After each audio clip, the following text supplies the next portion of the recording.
Pittsburgh Steeler fans, this is Behind the Steel Curtain. Editor Dave Schofield coming at you on what's today? Oh, it's a Monday night. It's just after 9 p.m. And I hope you were ready for it because, my goodness, here we are. It's the short week. I hate it. I despise it. But yes, you are reading this right. It is the Scho Bro Show on a Monday. And with me, as always, is my big brother, Rich. Rich, how's it going tonight? Yeah, because you can't. You're probably that's how I felt about the game yesterday. Now we got to go on a Monday night. Now the Steelers play on Thursday. I hate Thursday night football. I despise Thursday night football. I have always hated Thursday night football. It ruins my fantasy football stuff. Yeah. I'll be honest with you. I like Thursday night football. I don't. Okay, here's why I like Thursday night football. I'll give it to you. Monday night football. It's on right now. 2 games are on right now. But then you only have Tuesday, Wednesday off. Then you get football again. Then you get 2 days off. Then you're back to football. That's why I generally like it, even if I don't watch it or just follow it, whatever. But I will tell you this, I like it when it's someone else that has to worry about it. I despise it when it's the Pittsburgh Steelers. I do not like it. I know how much it puts teams at a disadvantage, and I don't like it when it's my team that has the disadvantage, particularly those that go on the road. It's a short week. It's really tough to recover, as Coach Tomlin said in his press conference today on Monday. So we're at least doing our show on the same day as the press conference, like we normally do. He said it's challenging. And when it's early in the season, it's even more challenging. So the only good thing is you get it over with. So we'll suck it up. We're here on the short week, which means, man, the game is fresh in our mind. We did it again. We try not to communicate much after the game until we do the show so we can spend our time together talking about the game. And I would say since last week, you and I talked, the 20 seconds before we came on the air, and that's been it. Yeah. Yep. So, was it. I will say this. I take that back. I've communicated towards you some. You probably didn't see it in some of the live chats. And I actually did. You were on there Thursday. I was on there Thursday, and someone told me that that I was their favorite Scho Bro, and I, of course, had to respond that I'm my favorite Scho Bro, too. Yeah, you're my favorite Scho Bro, too. Mm-hmm. So we're here. We're trying to take it all in. And, of course, the post-game show goes on, and it's a lot of instant reaction. We are dealing – I do feel like we're dealing with the hangover.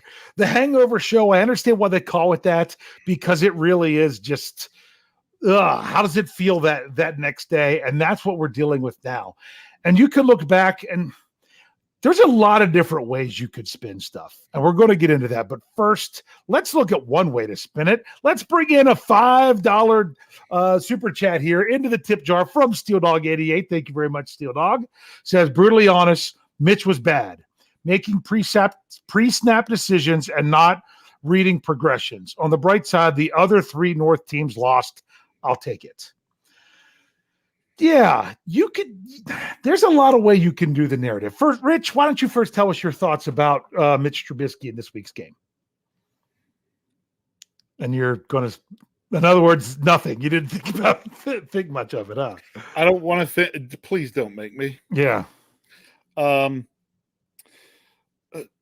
fit. There's certain things that I can handle from quarterbacks.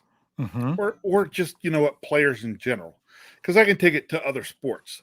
I can take it to baseball. Okay. Mm-hmm. Because I've spent a lot of time coaching baseball. I can handle, a kid who is trying to hit and doing everything correct. Their stance is correct. Their stride is correct. Their hands are correct. They're doing everything correct, but they're just not making good contact with the baseball. Uh-huh. They're trying to be fundamentally sound, and it's just not working. Yeah. I can't stand players that aren't trying to be fundamentally sound and it's not working. Yes. And I feel like I'm getting some of that from Trubisky. Yes. You know what? I'm going to hit it right off the bat. I really am. I'm going to put it here right to start. I said how I was disappointed with Trubisky in the post-game show. He did feel like he was falling away from his throws. Everything was to the sideline. I put that in my knee-jerk reactions. Like, is it me or is Trubisky falling backwards on every throw so he makes? Funny because I was editing that article and that was in there. It had already been there. And Jeff had just said how someone had tweeted to him about him falling back on the throws. And I said, yep, Rich put that knee-jerk too. So that was one of those things. I'm kind of glad that he, in his post-game press conference, I read the quotes. I didn't hear them. So I'm sorry I didn't have time to listen to all that stuff because of everything going on.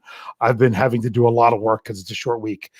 That he didn't shy away from saying, hey, if we're going to do these other things, we have to actually have plays that do these things. If we want to throw over the middle, this isn't what he's saying, but in essence, this isn't his quote, but in essence, what he was saying, if we want to throw over the middle, we've got to actually run plays that put receivers in the middle.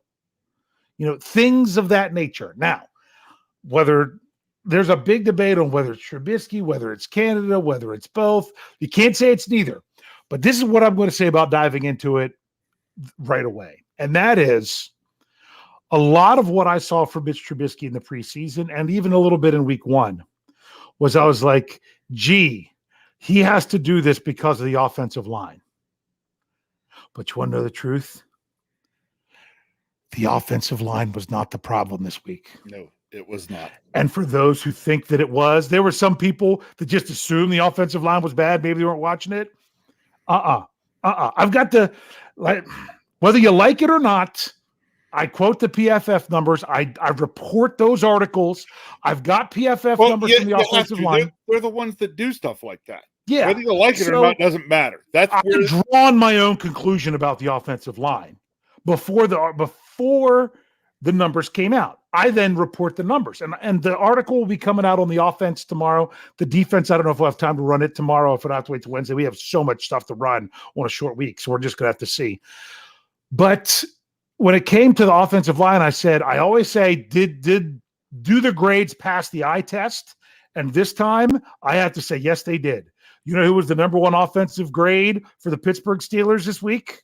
Chukwuekorfor. You know what Chukwuekorfor was? Grant, there's still 2 games that are being played. Chukwuekorfor was the number 2 offensive lineman in all of the NFL for week 2. Who was number 1? Based on the left tackle for the Giants was number 1. Okay. But Chukwuekorfor had the second highest score. So I'm just saying, was the score correct? Maybe, but I'll tell you what, he played well. Kevin Dotson played well. They all, believe it or not, they all played well. Even in the run blocking, the only person who had a bad overall score was Dan Moore Jr., who actually had a better pass blocking score than Chooks did. But he had a bad run blocking score, and Chooks scored in the 90s in run blocking. So it was not an offensive line problem. So all this time I was like, poor Trubisky, how can you really gauge what he's doing with this offensive line? You know what? The offensive line wasn't the problem, and it didn't look better. That's my concern. That's my concern. I tried to mix 2 words together. Yes, you did. That's my concern. So, and do you want to say anything about the offensive line? Other than, Trubisky wasn't back there running for his life. Yes, there were 3 sacks in the game. 2 of them were Trubisky's fault. They should have been just throwaways. You want to know the truth? What? The third one was Najee Harris. Yeah, the third one was blocking somewhere. That one I couldn't put on Mitch because basically he hit his plant foot, and as soon as the back foot went down, he was getting hit. I made Jeff rewind that play 3 times during the commercial break so I could watch it. I was watching it at Jeff's house again because I didn't get the game because all I got was that stupid purple team who, at least if I would have been able to watch it home, would have seen some craziness there. But that's beside the point. But the more I'm like, where did that guy come from? Where did that guy come from? So we're looking. We're like, oh, that came from a blitzer that Najee. I don't even think he slowed him down. That wasn't the only thing on that play, but that was probably the most contributing one. Yeah, sorry. Oh, and thank you, Wes Andrew Thomas. That's his name, the left tackle for the Giants. Yeah, and he is really good. So go ahead, Rich. So the line had it to where I felt the quarterback had time to throw the ball. Quarterback had time to go through progressions. They were not necessarily the issue. Yeah. Now, where the issue is, you could still argue some maybe. But you could argue, is it the play calling? Is it the quarterback? All I can say is this. I really doubt that the play calling is asking for the quarterback to fall backwards on every throw. That's true. I agree. So, but it's oh my goodness. Sorry. I just watched the Bills score a long touchdown. So, but we do want to say, because someone put in the live chat, yeah, there was a player taken to the hospital for the Bills. It looked pretty bad. One of their cornerbacks. So our thoughts are with him. Yeah, I felt like the line was getting the job done, especially the pass blocking, but yet the play calling kept coming. Well, let's just say this. I don't know if it was the play call or the decision-making of the quarterback, which one it really was, but one of those two things kept acting as if the line wasn't getting the job done. Does that make sense? Yes. Yeah. So maybe they were taking it for granted, like, oh, maybe if we expect him to get it done, then they won't. It'll have to be a little bit more difficult. But I mean, that's just tough when the line's getting it done and you're still not really executing very well. I will tell you this, though. I know it's tough. But if I were to tell you a month ago that 2 weeks into the season, the Steelers would be 1-1 and their loss would be by 3 points, what would you have said? Oh, I said, okay. I'll take it. Right. I'll take it. And it's not, and the record is not what I'm upset about right now. Yes. I'm more upset just about the play and where I feel like things are progressing. That's what I'm more upset about right now. Exactly. For example, well, I mean, the Steelers, they were without one Trent Jordan Watt, still struggle to win games when he's not there. But even after the Steelers beat the Bengals in week 1, the confidence, like we do a confidence poll through SB Nation, the confidence in the Steelers actually slipped the percentage. After they beat the Bengals, the confidence actually went down a little bit, which tells you that it's that sometimes you can grit out a win, but sometimes you can't grit out you can't grit out the win every time if things aren't going your way. There was a lot of stuff that went the Steelers' way in week 1, and there was enough for them to get the overtime win. I would say not everything went their way in week 2. Yeah. And they still, it wasn't a terrible loss, but there was a lot of stuff. The name of the show today, the title of the show is, I don't want to screw it up, so I'm actually looking it up. Mishaps and Missed Opportunities is what led to the loss. The mishaps, I think we got to know what we talked about there. How about the touchdown inside of 2 minutes in the first half? Really shouldn't have been. Yeah. Shouldn't have been.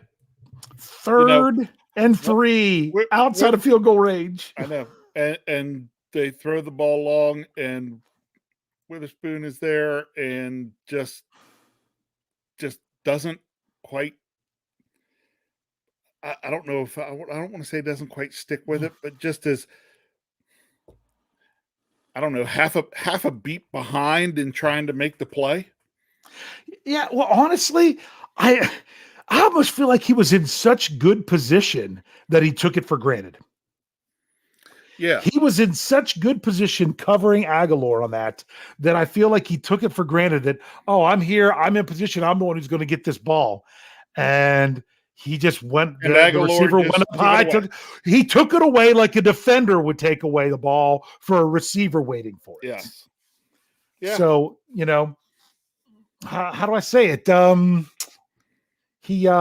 Now this was a narrative from last year. I'm not going to say this is true for this year, but if we were talking about this in the offseason, we would have said Witherspoon kind of Chase Claypooled it. Yes. Didn't go up and get it, was letting it come into his body, and therefore someone else took it away. That was a missed opportunity. That's the wrong thing. That's a miscue. That's a miscue. That's the miscue. Yes. So that could have been an interception. If nothing else, it should have at least been a ball batted down. And whether or not the Patriots go for it on 4th and 3 at their own 40-yard line with 20-some seconds left, I don't know. Or if they try to just punt and say we're going to end the half tied, and because they assume maybe the Steelers would then take a knee. We'll never know. But, man, that's – when the Steelers give up a touchdown in the last 2 minutes of the first half, I don't remember them winning the game. I really don't. I think it's Cincinnati last year when they gave up that touchdown right before halftime and how things went on after that. And it was just frustrating. So that's a miscue. We all know the biggest miscue. It was right after a missed opportunity. The missed opportunity was having an interception thrown right to you in the third quarter and letting it go. So that's just a missed opportunity. Yeah. That's anything you want to say about that one? It's just a play that's got to be made. Yeah. Like teams that make those plays win. Mm-hmm. When you don't make those plays, things have the opportunity to snowball like they ended up snowballing. Yeah. And you know what? The Steelers made those plays the week before. Yes. They had 4 of such plays. You could almost argue they had 6 because you could have called one an interception, then a fumble, and they had another one that was taken away from a penalty on the play. They made those plays. That play didn't happen. And sometimes it's the things that don't happen that really get you. And then you're like, oh, well, if he would have done that, the next play would have never happened. But I'm not making excuses on the next play on the mishap. Yes, there was only 10 players on the field. Yes, there was no one covering the gunner on the outside. Yes, I think the Patriots missed a golden opportunity that bailed them out because they should have just thrown the ball to the guy out there with no one on him, and he'd have run for forever. And probably would have gotten the ball down to maybe even close to the 10-yard line, which was where they ended up getting it. But even though he had a free run at him, it doesn't matter because you call a fair catch. When you call the fair catch, it doesn't matter. And you're saying, oh, well, he had to pay extra attention to that guy. And that's the whole reason of a fair catch. Once you call it, you don't have to worry about anybody around you. You can 100% focus on the ball because you don't have to worry about it. He had one job, catch the ball. And it didn't happen. And he failed. Yeah, and it didn't happen. Yeah, and it didn't happen. So everything. And I still think it's so funny. Everyone's like, it's on Tomlin. Yeah, Tomlin's the one who had the ball hit off his face mask on a punt. Tomlin's the guy that dropped the interception. Tomlin's the guy that didn't make the play trying to catch the ball on their body and gave up a touchdown. But yeah, and it's those couple handful of plays that could change big time. We kind of missed one. I forgot about something. We did. I was wondering when you were going to get there. Which one do you think that I missed? Oh, I'm referring to the one where we had a Patriots player not catch a punt. Yeah, that's the one. Yeah. And we were unable to take advantage and recover it. Would have been a touchdown. Instead, the Patriots recover it, and because it was muffed and the person hadn't, fully had control of it outside of the end zone, it ends up as a touchback. Now, to me, that's a rule that needs addressed. Now, I'm not saying it should have been a safety. But it shouldn't have been a touchback. If nothing else, it should have gone back to where he touched it. Yep. I So agree. by him not fielding the ball, it worked out to his advantage. Even if the ball would have gone, if he'd have touched the ball and it would have bounced and gone out of the back of the end zone, it still would have been a touchback. But he touched it. So the thing is, you shouldn't, because the offensive player doesn't make the play, or sorry, the receiving player, I guess I should say, doesn't make the play, they actually got rewarded. So it was the right call based on the rule. I think the problem's the rule. Yeah. Yeah. And I'm even okay if it ends up saying, no, it's not a safety. Yeah. But then I'm with you. It should go back to where he first touched the ball. Yeah, they should have at least had the ball where he muffed the catch. Yeah. Well, because think of it the other way around. Other way around. Let's say it's a punt and the punt returner gets out of the way. The ball's bouncing around. If the Steelers touch the ball but don't possess the ball when they do, whether that just hits their hand or it bounces off of a player's leg or something of that nature. The returners taught, go in, pick it up, and see if you can bust it loose. Because the rule is you have the option as the receiving team of taking the ball where the defense first touched it or whatever else happens after that. It's your choice. Yeah. So if you try to go in and pick it up and run with it and you fumble it, and they hop on it, it doesn't matter. You go right back to where they touched it first, and you get the ball there. So there's no harm in going for it. Kind of like, some people don't realize the rule that on a muffed punt, you can't advance it because there's been plenty of times where someone's, gone to hit it. It's doinked off their face mask or off their hands, and the guys pick it up and are running for a touchdown. There's no reason to try to scoop and score on those. You might as well fall on it because you're going to get it where you get it anyway. I've seen guys, it might have been, I don't, it's been a while, it's been years, try to scoop and score on a muffed punt and not grab the ball and then the team recovers. You're like, you try to do something that wouldn't have even benefited you anyway.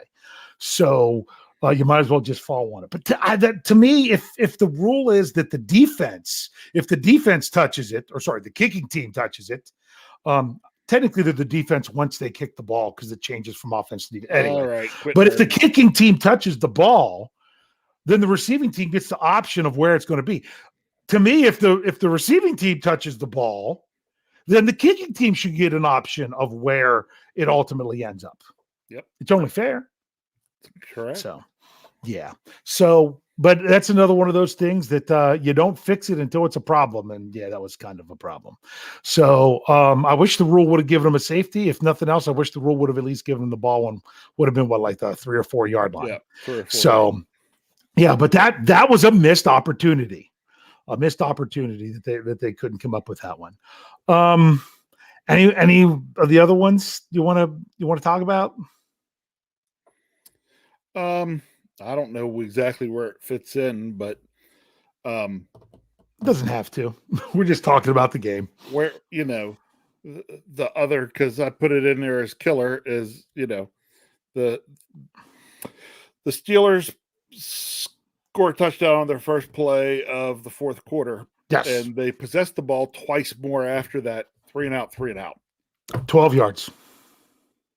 Total. Yep. 3 and out. And then people wondered why the defense couldn't get a stop at the end of the game. Yeah. And because we'd given them an entire, 35 seconds of rest in between being on the field. Something, it was something like that. And that's what was so great.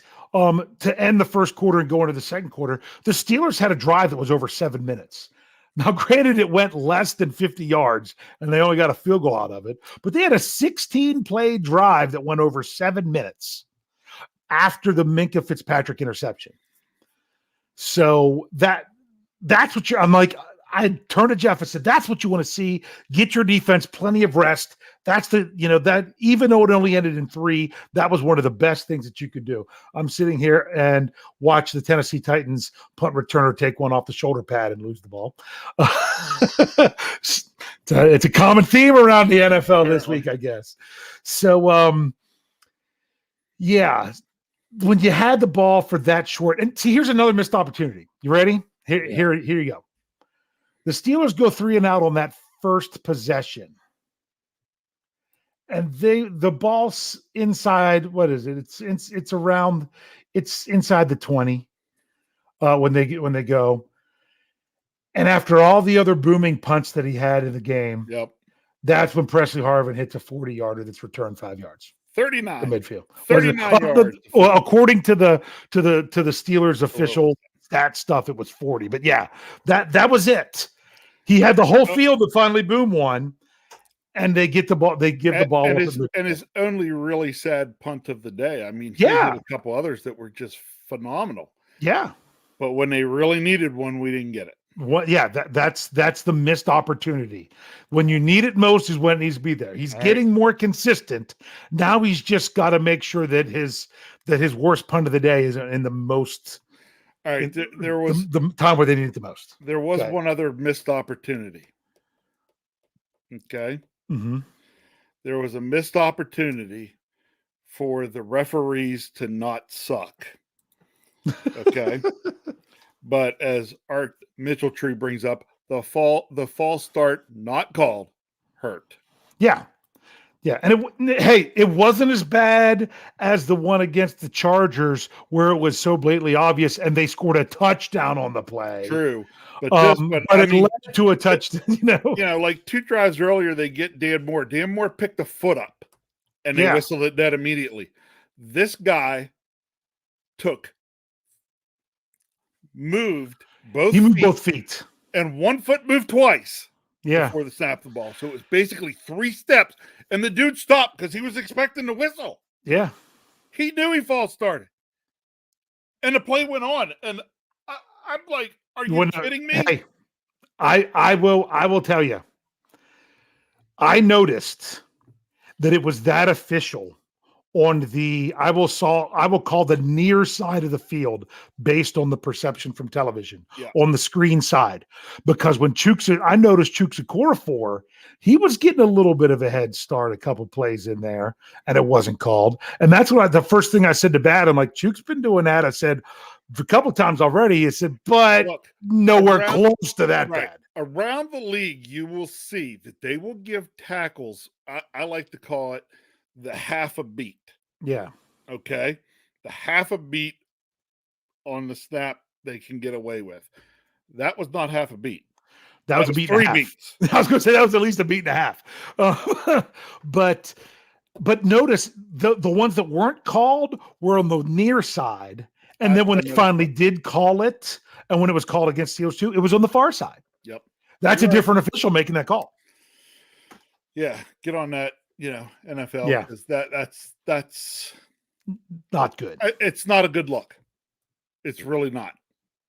So. Yeah. Okay, that's all I got to say. Yeah. Hey, Steel Dog 88's got another $5 at the tip jar. He's got a lot he wants to say. It says, with what we saw this week, if Mitch doesn't turn it around, do you really want him going against the Bills and Buccaneers after week 4? So talking about, a couple good defenses there, because, that Buccaneers offense hasn't been doing too much either, but that's beside the point. I understand, but at the same time, you know what that is? That's week 5. And right now the Steelers got to get through week 3. Yeah. Let's see what happens in week 3 first. And yeah, I don't disagree, Steel Dog. I know what you're saying, but let's see what happens with week 3 and then make decisions for week 4. Exactly. That's what I say. They should be more worried about week 3 and week 4 than they are week 5 and week 6. Well, it's what I want to say. Even if it's a, everybody likes to talk and wants to talk. And of course you heard the Kenny chants at the stadium the other day. If you're even considering a move, it's a process. Yeah. You don't just snap your finger and do it. It's a process. To me, if Mitch comes out and lights it up on Thursday, that process it wouldn't even think of starting it. No. If he comes out and stinks it up on Thursday, does the discussion start? Okay, do we start a process where we make a change? I think you're right, because I went back at the beginning of the season. I've said the whole time, I trust the Steelers' judgment because they have more of the information than we do. They know what they can do with each quarterback, or what they should be able to do with each quarterback. But you also have to, trust that. I don't know who's making that decision. If it's Tomlin, Canada, Sullivan, I just exactly how that goes. There could be a lot going on the inside that we don't know. There could be absolutely no thought of it, or they could be right on the fringe. We don't know. But what I had said before is, even if the Steelers aren't winning, I don't know that they will make a change. They will make a change that if the problem is the quarterback play, then you make a change. Yes. That's my point. And based on week 2, unless Coach Tomlin, who wears a headset, knows that his problem is the guy in the booth and not the guy on the field, then you've got to be considering that. But if the problem's the guy in the booth, then guess what? Step up and be a head coach. You're not going to fire a guy mid-season. It's not the Steelers' way. I'm not saying it's not ever going to happen. I mean, my goodness, they one year they relieved an offensive line coach of his duties and had the assistant offensive line coach take over, and the guy was just still there and around, but they would not fire him during the season. That was when Sean Surratt was that was right before Mike Munchak, because it was Sean Surratt that took over for. I can't even remember the name of the guy that they had, but they wouldn't fire him during the season. It's just something that they don't do. It's not like they shouldn't, but you also have to have another plan in place. Kind of like people that last year wanted to scream, bench Devin Bush, bench Deontay Johnson. Well, what good is benching them if you don't really have anyone else to play in their place? So you don't just make a decision unless you have a plan. But Coach Tomlin, he knows more what's going on there. Whether, where this all falls in. And it's we can pretend like we know, but we only know so much. And that's one thing I always like to say. Do you want to weigh in on what you think it could be of those two? Quarterback, coordinator? It's a combination. There's too much going on for not to be some of both. Because like I said, from what I'm seeing, okay, there could be issues with the calls. Mitch could be right. Hey, everybody's saying, why aren't we using the middle? Well, if we're not calling to the middle, I can't throw it there. And if that's the case, then yes, some of that's on Canada.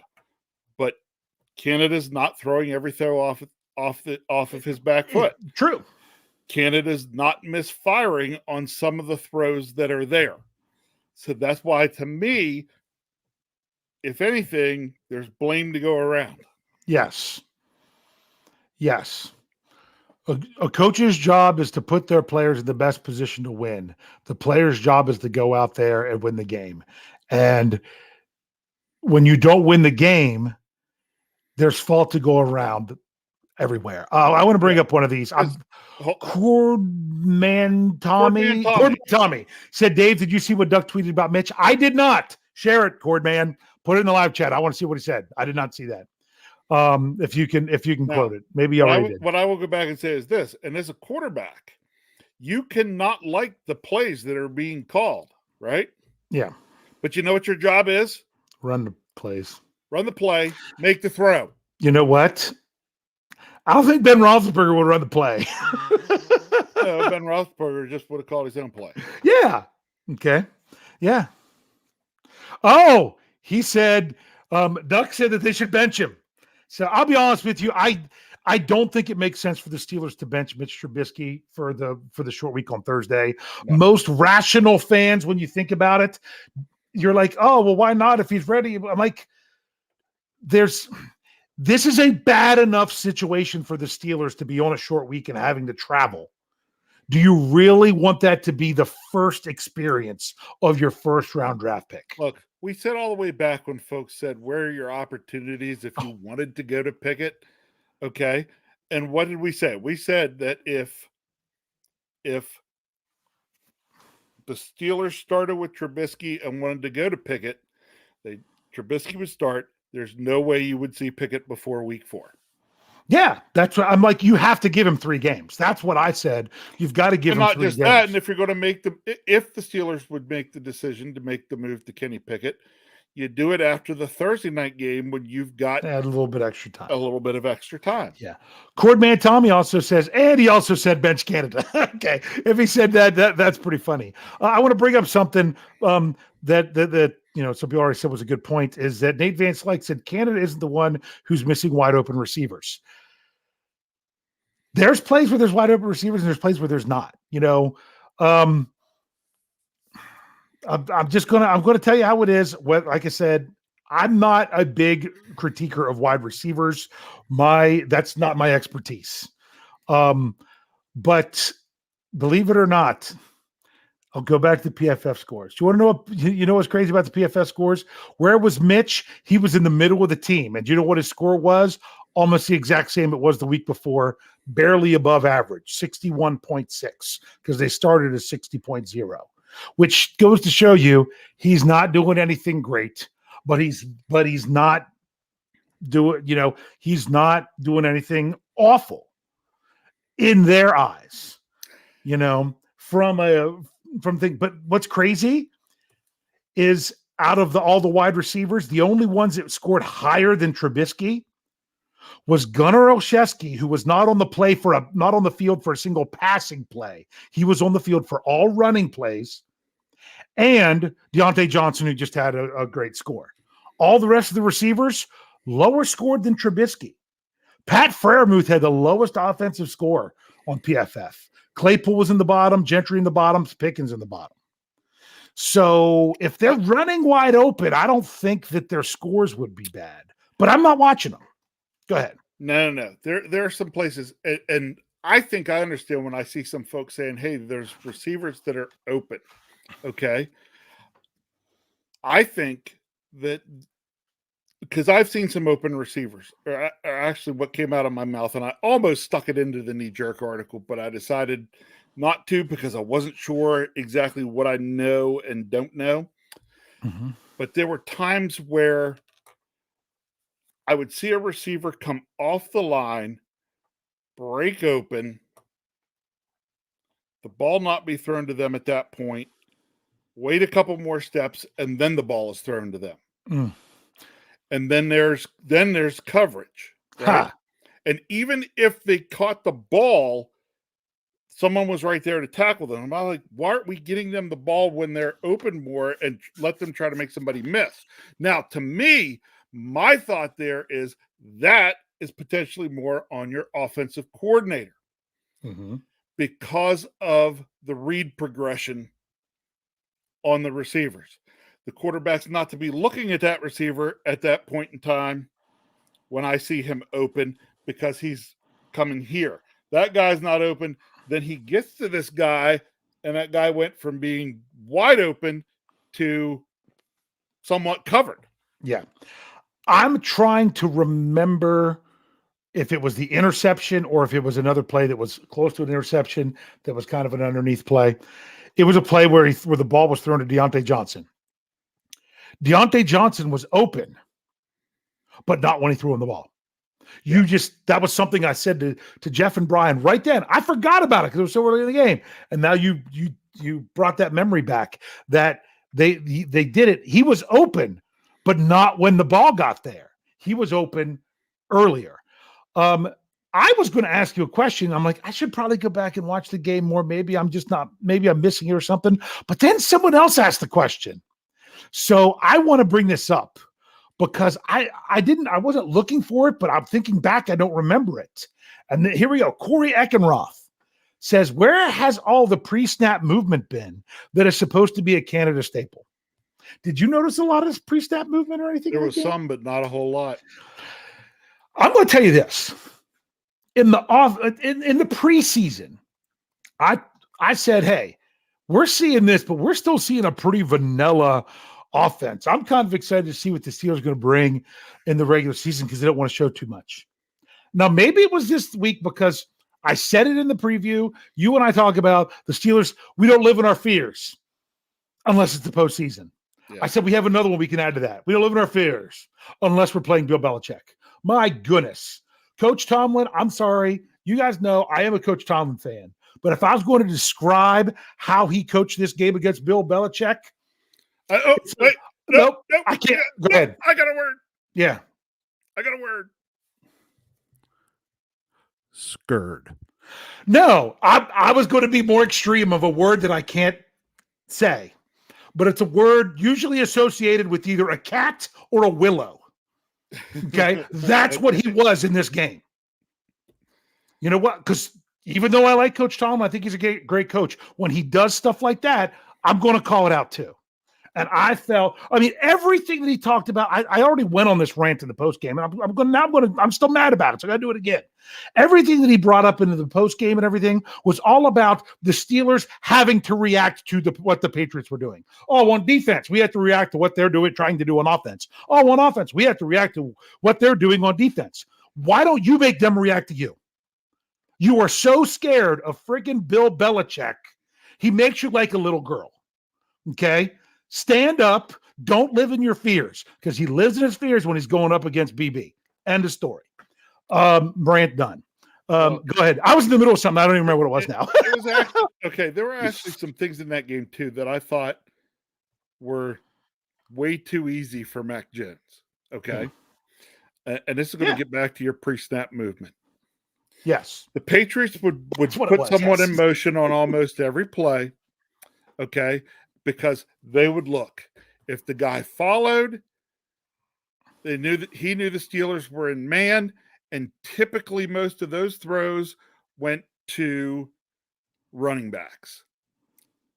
Yeah. Okay. Matched up against, more times than not, was Spillane, and caught the ball, and they would catch the ball. Are you tired of seeing him as the guy out there on third down as the only one linebacker? Yes, I am. It was a 3rd and 7, and he drops 12 yards deep. Okay. Now, sorry. If they go in motion and the guys, and you can, and I'd be like, oh, Steelers are in zone. Drop back. Yeah. Had time. Find the hole in zone. Throw the ball. It was too easy. Yeah. You knew what they were doing. And what I was going to say about the pre-snap move and everything, I was talking about the preseason and how it was being vanilla. I feel like I feel like there was more creativity to the offense in the preseason than there has been, especially in week 2. Granted, they ran the flea flicker in week 1, which was kind of nice. But just throwing in one crazy play every 15 plays, that's not creativity. Creativity is not knowing what they're doing every play when you line up, because they could do something. They could do anything out of any formation, out of any personnel grouping. And that's not what the Steelers do. They pretty much say, we got this group of players out there. We're probably going to do one of these few things. You just, see if you can pick the right one. Well, you're giving them so few options. Coach Tom was saying today about, sometimes it's okay on third down to throw short of the sticks based on what the defense is doing. We were doing this and they were in this, which meant you had to. Well, they did that because they knew that's what you were doing, and then that's what you would be forced to do. You're letting them force your hand. You're playing right into what they want you to do. Yeah. You're playing it. Sorry. But and now at the same time, if they do push it and Mitch Trubisky throws 3 interceptions, we're going to be just as mad about that as well. But here's where I'm frustrated. And you should be too, because we talked about this for last year. Yeah. We never saw it last year, and we're not seeing it this year. Okay, man, wouldn't I love to see at some point in time these 5, what I want to call, skill position players on offense in the huddle at the same time. Ready? Najee Harris. Yes. Derek Watt. Yes. Pat Freiermuth. Yep. Connor Hayward. And Chase Claypool. I'd even take Gentry if it's not Hayward. Correct. Either one. Okay. That's my, I talk about that jumbo formation all the time. You bring those 5 guys out there, you have no idea if you assume that it's going to be a run.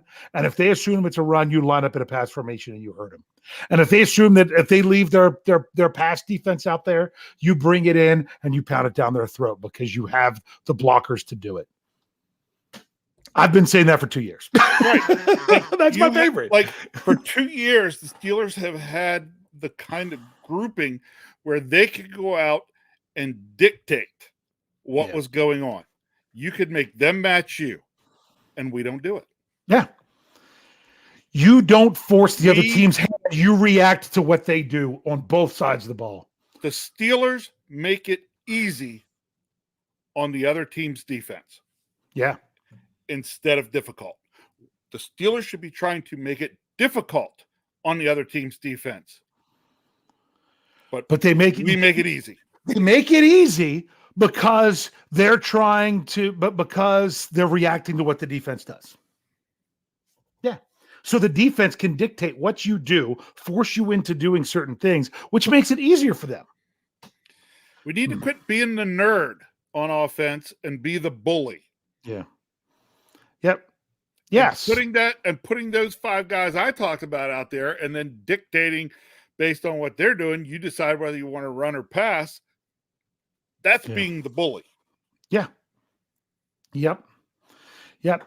Now to come back to the possible quarterback change or anything with that, I keep saying that you make the change when how do I say it? You make the change not for the sake of making a change. I said it on the postgame show. The one thing and it might not be what people mean by, I'm not saying don't make the change, but I can't stand the phrase of put him out there and see what he can do. That and see what he can do just drives me nuts. Yeah, that's not. You have 17 NFL games in a season. Until you are eliminated, you don't want to just see what anyone can do. You want to see what they can do. That's what practice is for. Okay, as someone who coached before, you don't just throw a kid out in the game to say, "Oh, here's your opportunity." You want your opportunity, you earn your opportunity. Okay, there's not enough games. When you have 160 million Major League Baseball games in a season, and you need to see what someone can do in one of those games, it's because your wins and losses don't matter as much. I don't want that to be the reason. The reason isn't to see what he can do. That's not the reason. But I'm not saying that there's not good reasons otherwise. Yeah, that's just my point. Don't say put him out there. Let's see what he can do. It's no, put him out there because at this point we feel he's a better option than what's currently out there. Yeah, not let's see what he can do. Yeah, when he's the better option, get him out there. When he's the better option, get him out there. That's and honestly, you're after this week. Here, I'll ask you this one. If the game was on Sunday, what do you think they would have done? Wow, not sure. I would have considered it. The reason I'm not, Steelers would have. The reason I'm not sure is because I think the Steelers already knew that the other day didn't matter. They'd be going with Mitch this week. Yeah. So it wasn't even up for thought. Yeah. Not sure exactly how that would have played out if it was Sunday and not Thursday. Yeah. Yeah. And like I keep bringing up his stuff, Corey Mantani says, and he's close to the better option. He might be at this time, or he might not quite be because, like I said, the unknown elements that we don't have, how much of the playbook does he have down? Does he have the audibles down? Are they going to struggle with sorry, Malik Willis just came into the game because Tennessee's getting crushed. Are they going to struggle with the play clock or things of that nature just because of the terminology? I think he's ready with all those things, but I'm not the guy I practice to make that decision. If none of those, if Kenny Pickett is not being held back in any of those things that we could think of that we don't necessarily see, then he's getting to be the better option. But the only thing I do have to say about that, there's always a but. There's always a big but. Once you go there, that's where you are. Once you make the move, that's the move. You got to stay with it. Yep. So if you have to make sure that's the move, I can get it. But once you make the move, you're not messing around with it. You can't, right? Yes. All right, we're running late again. It's the day after a game, but we're supposed to be the transition show. Coming up, we've talked about it, Thursday. I haven't talked about the opponent because honestly, like Coach Tomlin says, I do think he's right about the fact that early in the season, it's more about yourself and less about your opponent. I just wish he would have done that this past week. It wasn't about their opponent. I feel it's more about the guy standing on the other sidelines. But trying to do that. Sometimes when you try to not get out coached, you end up getting out coached. You can out coach yourself. Let's get off that, because guess what? None of that matters now. You've got to build on whatever happened this past Sunday to go to Thursday. What's your overall thoughts on Thursday before we get into scores and things of that nature? The Browns is the Browns. Mm-hmm. That's what Kyle said the other day. Yeah, when he picked the Browns and Survivor. When he picked the Browns in the Survivor League, and the Browns were the Browns, and Kyle's gone. I don't have an official update because the week's not over. But I can tell you now, over half the people that were left were eliminated. Lots of people took the Browns. I've never seen the numbers this small after 3 weeks. Or 2 weeks. I'll just say this. It appears to me as if the Buffalo Bills are going to win this game, because I can't see what the score is. The score is 41-7 in the third quarter. So I thought the Titans might keep it within 10. I picked the Titans to keep it within 10. Yeah, that didn't happen.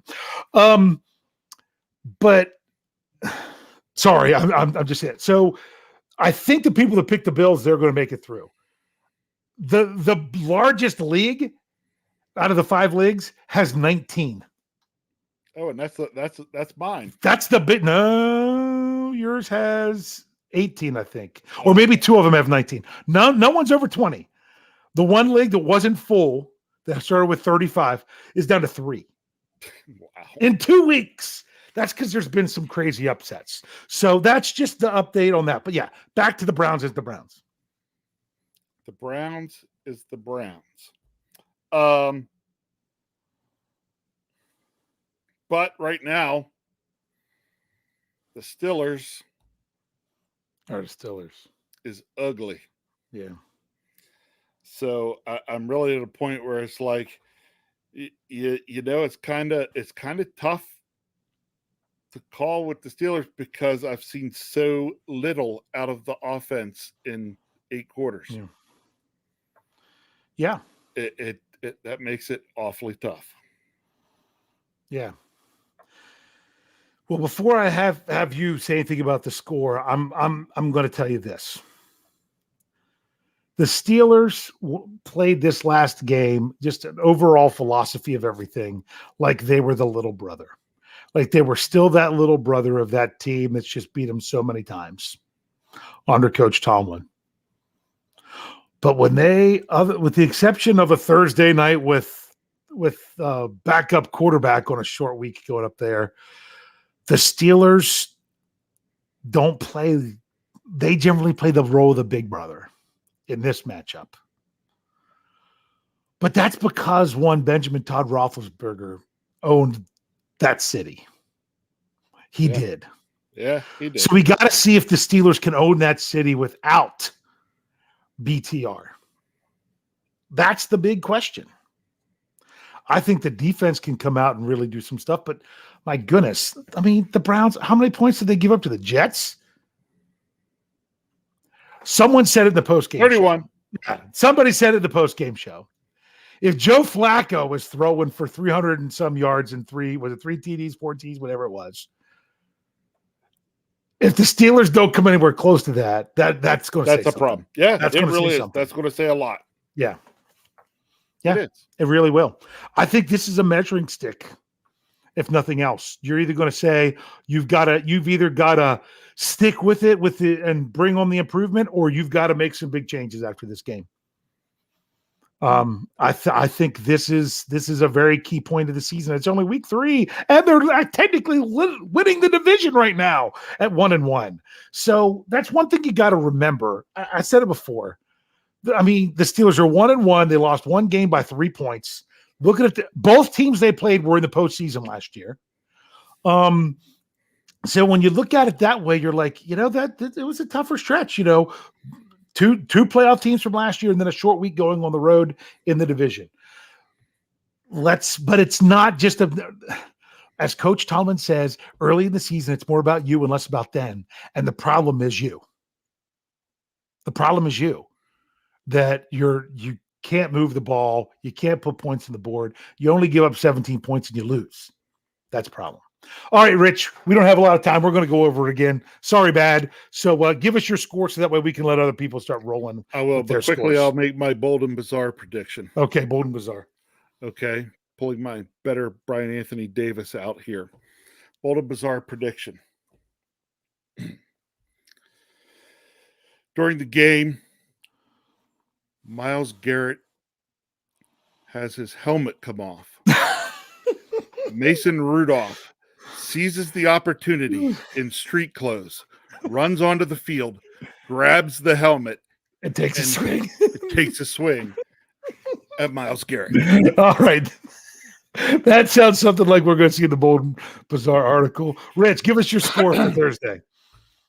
Score for Thursday stays low scoring, stays close. And the line has moved in the Browns' favor in the last 24 hours. It went from 3.5 to 4.5. That's ridiculous. They rule guys out, and Clowney's out. Favor. Yeah. Stays close. I'll take, but I'm going with the Browns. 21-20. 21-20. All right. I have it out there in the live chat. Remember, if you don't put a team, we assume you mean the Steelers. We're just going to read the scores. That's really all we have time for. But while these are coming in, I will say this. We are here on a Monday night. The whole reason we're here on Monday night, tomorrow night, you'll have a Steelers preview with myself, Jeff Hartman, and Brian Anthony Davis. We will be breaking down everything with the game moving forward. The Know Your Enemy, we like to keep that on the same night of the week because of trying to get someone from the team that the Steelers are playing. With that, let's jump into this. George Teston, he's got the 23-23 tie. I could go with that if you would have said 13-13. Wait. Mark did on that. I didn't even see that on the next one. He said Steelers tie 13-13. Steelers Pittsburgh says 17-10. Good guys. In other words, the offense doesn't look any better. The defense just does. Here we go. Steel Dog 88 says 23-17 Browns. Dion Eaton says 24-20 Steelers. Brian Brown says Steelers 10, Browns 3. And then makes fun of their Brownie the Elf. Michael O'Malley says Browns 43-0. My thing is, do you really see the Steelers defense giving up? Oh, wait, maybe they're all defensive scores, but there you go. All right, maybe that's it. Craig J. Lawson, 21-17 Steelers. Mr. Woodside, right? Yep. Every week I screw it up. Sorry, Mr. Woodside. Steelers 17-16. Whoa, just had a my screen just flashed. I hope I'm still there. Am I still here? Yes, you're still here. Okay, just make sure I'm still there. George Hoover says 31-13 Browns. Nate Van Slyke says 20-17 Steelers. Kathy Ford, hey Kathy, 21-18 Steelers. Christopher 11 says 27-16 Steelers. Go Mitch. Okay. Robert Lucky says 10-14 Steelers.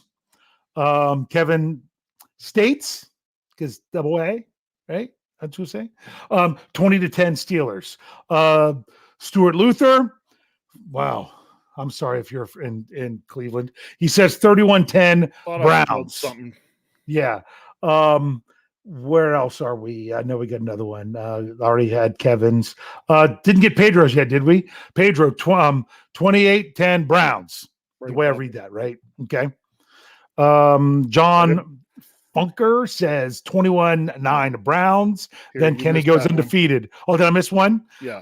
He says Claude. There's Claude Bishop says 30-17 Brownies, and Kenny starts week 4. I think part of the Steelers Nation would almost wants the loss to get Pickett out there. I don't want the loss, but I want whoever's playing quarterback to play well. Yeah. And if it ends up still being Mitch, I'll be happy if Mitch plays well, but it can't be what we saw in week 2. Right? Right. Okay. Cordman Tommy says 16-13 Steelers. Frosty the Bear says Steelers 24-13. Corey Eckenroth 20-19 Steelers. Sherry Richards says 19-17 Steelers. Art Mitchell Tree. I think I got that right. Steelers 100, Browns 20. No. Yep. Sure. Yeah. Faustino Flores says 16-10 Steelers. Here we go. Ariel 75, Steelers 24, Browns 10. Gabriel Golden says 9-6 Steelers. Reginald Rivers says 19-16 Steelers. Okay. And Stewart did clarify, says he's a Steelers fan in Cleveland. Okay. Originally from Youngstown. That's what I'm talking about. I could tell by his earlier comments he was a Steelers fan. Sorry, Stewart. Yeah. You hadn't seen his earlier comments. I could tell from earlier. No. Oh. Stewart, Then he has to live in Cleveland? You have our deepest sympathy. Yes. So, although apparently there is a Schofield Hotel in Cleveland, I had someone send me a picture. Okay. Dave Wallencheck says 22-20 Steelers. Do we have any more? Nope. That was the last one. That was the last one. All right. So, just want to Jeffrey says, Ohio Valley represent. Just want to remind you that Steelers preview tomorrow night, Wednesday night is Know Your Enemy. Thursday night, it's a special post-game show coming at you from the West Coast with the Yins guys are going to be filling in for that one since it's really late and during the week that they're going to do that for us this week. Then we'll be back, hopefully more on a little bit regular schedule. If you're listening to this in audio format, there won't be a regular Yin show. Instead, you'll get your last-minute thoughts. And the Steelers preview is not preview. The Steelers pregame show with Brian Anthony Davis and KT Smith isn't really going to be much of a pregame. It's going to be more like a postgame because of when that runs. So they'll be waiting till after that. Make sure you're checking out BehindTheSteelCurtain.com for all your Steelers needs. We've got lots of stuff coming to get it all win by Thursday. Rich, what do you want to say to close us out? Hey, I'm going to throw it out there one more time. I still got two tickets for $200 for the pair to the Jets game.